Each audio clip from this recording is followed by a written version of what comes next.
So, I want to talk about how academia makes you narcissistic, and it is not a. I don't like doing this, and I've been sort of avoiding doing this video, but I think it's important to talk about it because it is very much part of the profession, and we have to address it in terms of dealing with people that are extremely narcissistic in the profession, because you're going to end up doing that from time to time.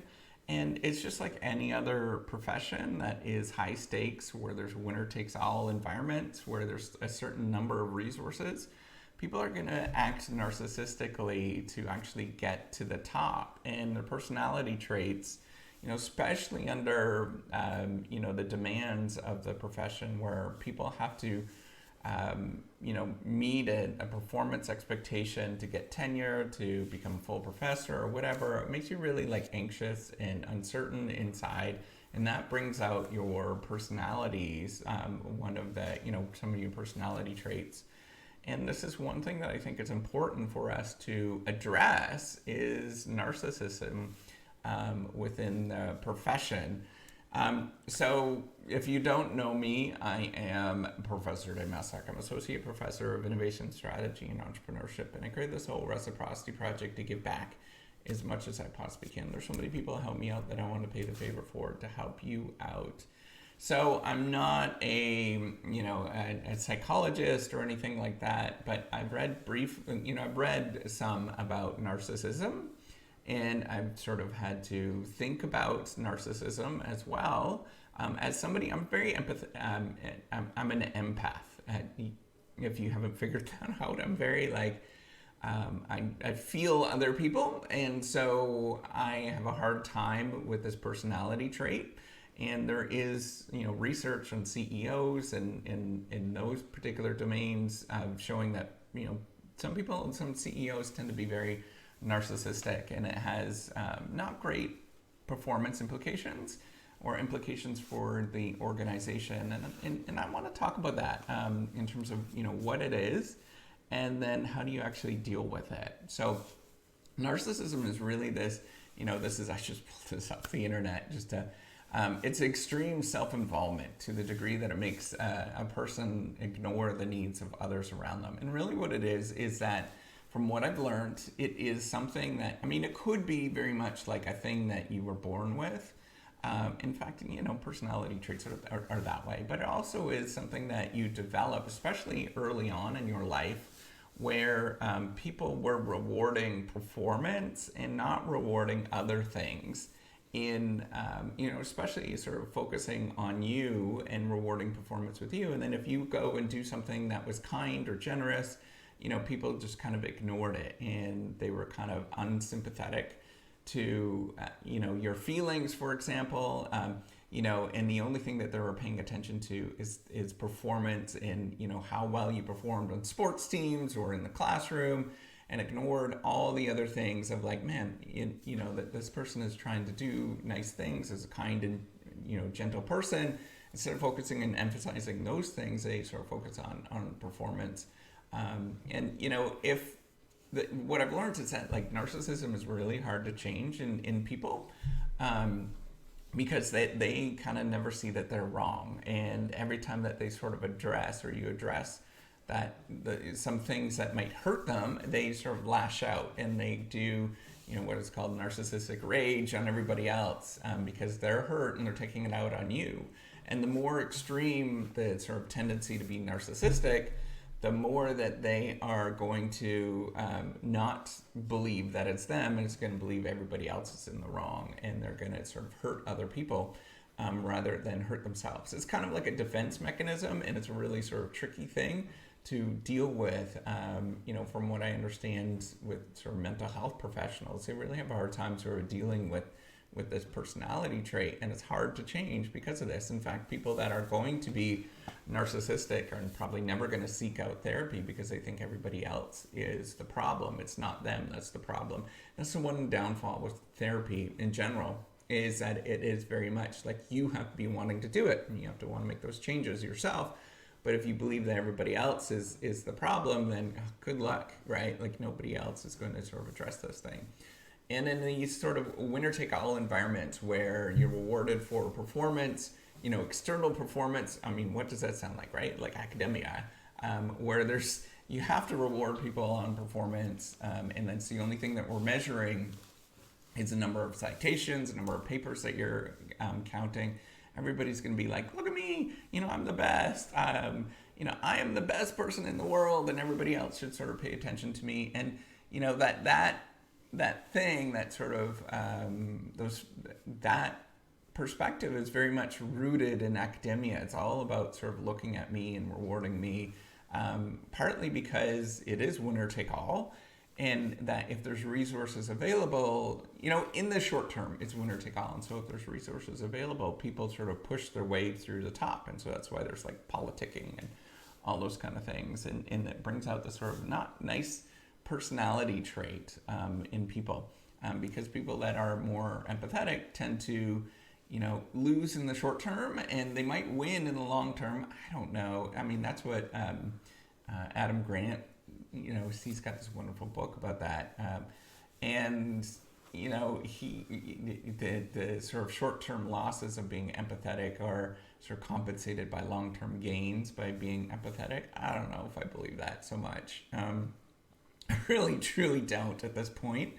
But especially in academia, you have to be pretty narcissistic and really self-focused and really like looking out for yourself to do anything. Now, that might be just being assertive, I guess, but that it is a challenge because it's less, academia is set up in such a way that it's less like group focused and focused about the organization and more focused about individuals and stars within the environment, star scientists and stuff like that. So it's this real balancing act that's hard to deal with.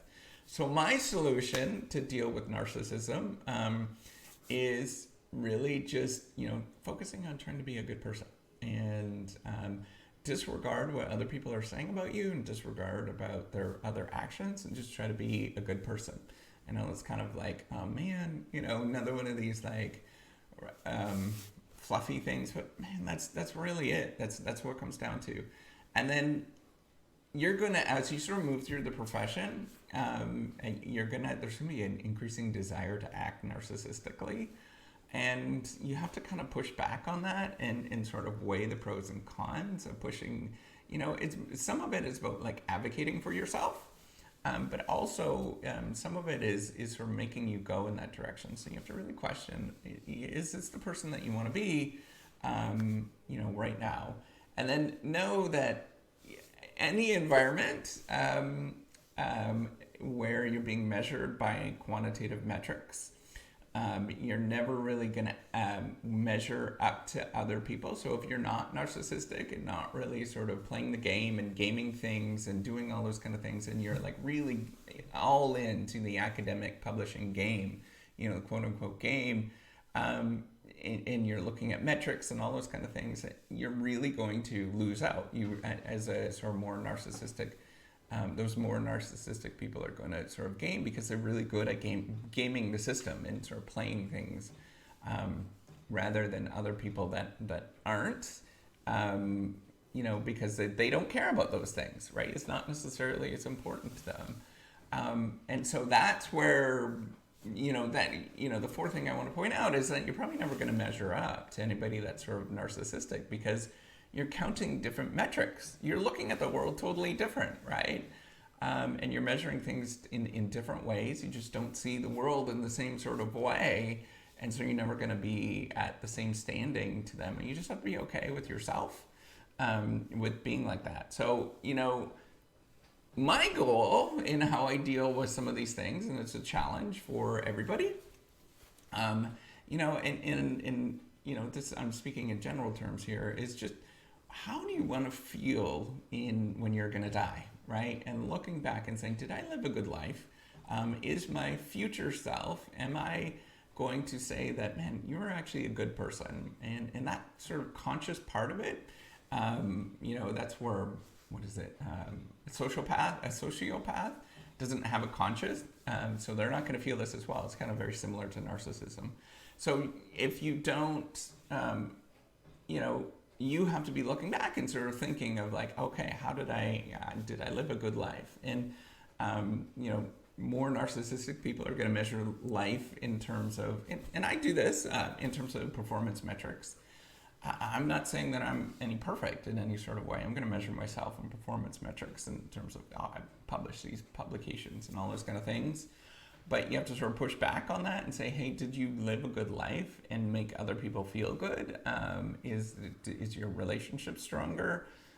All of those kind of things, and sort of those questions are probably more important than, you know, if you're more empathetic, you're going to be thinking about those things rather than the less about that performance aspects of your life. Because you're never going to live up to that narcissistic self inside of you, because you're always going to think that, man, you're not good enough, and there's always more that you could do, and there's more sort of you know, performance that you could do. But if you could sort of pull back and say, hey, you know, life's not about that performance all the time, and there's lots of moments where you're like, I don't know if I want to measure that. I don't want to measure hugs. I really don't. Like, I mean, you can. I don't know. It's just a weird thing. So, like, thinking about those kind of things is really important, and thinking about how it's making you more narcissistic is really important. And pushing back and living that good life a long time, I think it's going to be very helpful for you as you go through different parts of the profession. And we all go through this. We all have to make these choices in how you want to measure yourself. And if you're more externally sort of measuring yourself, and that's the only way that you're measuring yourself, then you're probably going to be more narcissistic. It's going to sort of come out in those ways, and it sucks. It sucks to be like that, because I feel myself a lot of times feeling narcissistic and sort of looking out for myself and being, and I don't like that part of me. And that's a real struggle for me, and I have to push back, and that's where I try to be more empathetic and think about other people as much as I can. So with that, give me a thumbs up. Hopefully this didn't out the profession too much. It really makes me nervous talking about it. But anyways, yeah, for all of you that know me, you're good people too. I don't know what to say. That's an awkward video. All right, take care and have a wonderful day. Bye.